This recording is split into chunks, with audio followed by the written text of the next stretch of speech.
Les articulations entre la recherche publique et les entreprises sont au cœur des enjeux d'innovation et de compétitivité d'une nation. Et pourtant, en France, malgré bien des efforts, ces articulations laissent encore à désirer.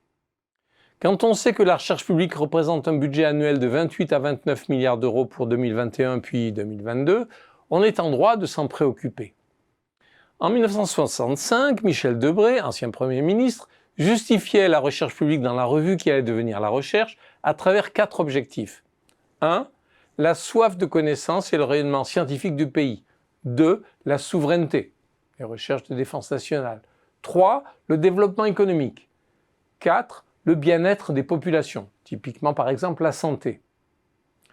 Depuis que l'idée même de politique industrielle a été rejetée par le dogme libéral, le soutien aux entreprises passe principalement par la promotion de l'innovation et le soutien à la recherche, d'où l'enjeu d'articuler recherche publique et entreprise. En matière de R&D, les entreprises ne financent guère les sujets trop incertains, trop éloignés des besoins socio-économiques, trop distants du marché. Dès lors, les pays aux économies avancées consentent des efforts pour financer leur recherche publique. Le partage des rôles semble assez simple dans son principe.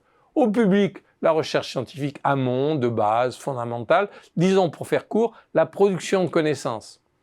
Aux entreprises, la recherche appliquée, le développement, disons, l'application et la technologie. Bien sûr, la réalité est plus complexe. Cette répartition des rôles est floutée par des incursions croisées. C'est à la fois inévitable et finalement bienvenu. Dans ce contexte, au fil du temps, une multitude de dispositifs ont été développés en France pour établir des ponts entre la recherche publique et les entreprises afin de fluidifier leurs relations.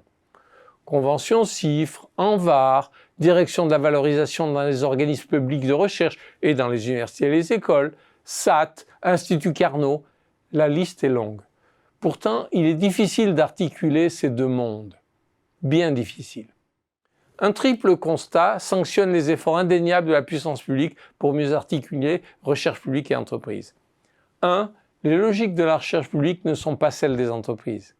Il y a même un fond de méfiance culturelle croisée qui fait que les efforts pour fluidifier les relations entre ces deux mondes se heurtent à une sorte de mur de verre bien en place et difficile à franchir. 2. La recherche fondamentale produit plus des connaissances nouvelles que des technologies et autres résultats tangibles, aisément exploitables par les entreprises. Dès lors, convenons que le meilleur vecteur de transfert entre la recherche publique et les entreprises sont les jeunes, et moins jeunes, formés aux frontières de la connaissance par les chercheurs. Ceci suppose que les chercheurs participent de l'effort d'enseignement et que les arrangements institutionnels s'y prêtent. Mais c'est là une autre affaire. 3.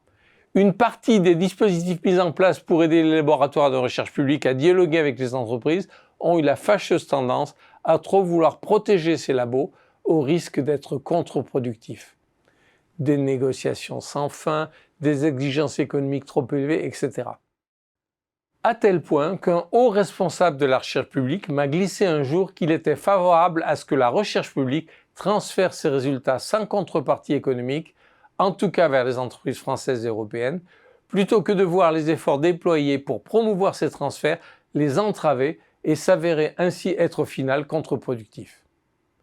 Je partage ce point de vue.